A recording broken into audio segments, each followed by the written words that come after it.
Jenko, on the edge of shouting, said, Vito, he's sending us a message. If we're stealing from him, we better stop. If we're not, we better find out who it is and put an end to it. For the sake of our own health. His capos know we're not stupid enough to steal a few dollars, but they figured they'd concentrate on the business with Lacanti, and they got us to do a little bit of dirty work for them and take care of this problem. That way they don't have to be bothered.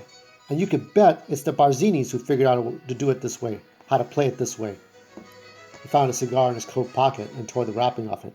Vito, he said, listen to your consigliere. Vito was quiet, allowing Jenko time to calm down. So now we're working for Jumpin' Joe Mariposa, he shrugged. How is it, he said to all three of them, that these thieves remain unknown? They've got to be selling this whiskey to someone, no? They're selling to Luca Brasi, Clemenza said, and he said to speak easies in Harlem. So why doesn't Joe find out what he wants to know from this Luca Brasi? Clemenza and Tessio looked at each other as if hoping the other would speak first. When neither did, Jenko spoke up. Luca Brasi's a beast. He's huge, strong as 10 men and crazy. Mariposa's scared of him. Everybody's scared of him. Il diavolo, Clemenza said. Vinny Suits in Brooklyn swears he saw Brasi take a bullet point blank in the heart and get up and walk away like nothing happened. A demon from hell, Vito said, and smiled as if amused. So how come this is the first I'm hearing of such a man? He's strictly small time, Jenko said. He's got a gang of 4 or 5 boys. They pull heists and run a numbers bank they took over from the mix. He's never shown any interest in expanding.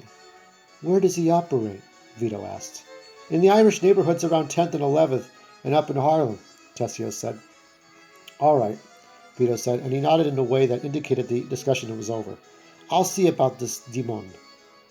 Vito, Luca Brasi is not a man you reason with, Jenko said.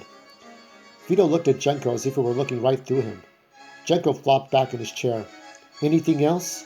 Vito checked his wristwatch. They're waiting for us to start dinner. I'm starving, Clemenza said, but I can't say. My wife's got her family coming over. Madre Dio, he slapped his forehead. Jenko laughed at this, and even Vito couldn't suppress a grin. Clemenza's wife was as big as him and tougher. Her family was a famous bunch of shouters who loved to argue over everything from baseball to politics.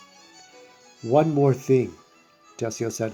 As long as we're talking about the Irish, I'm getting word that some of them might be trying to band together. I'm told there might have been meetings between the O'Rourke brothers, O'Donnellys, Pete, Murray, and more.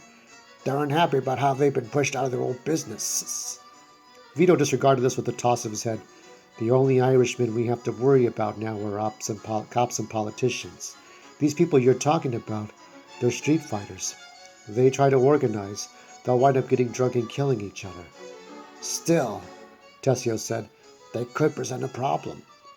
Vito looked at Jenko. Jenko said to Tessio, keep an eye on them for us. You hear anything more?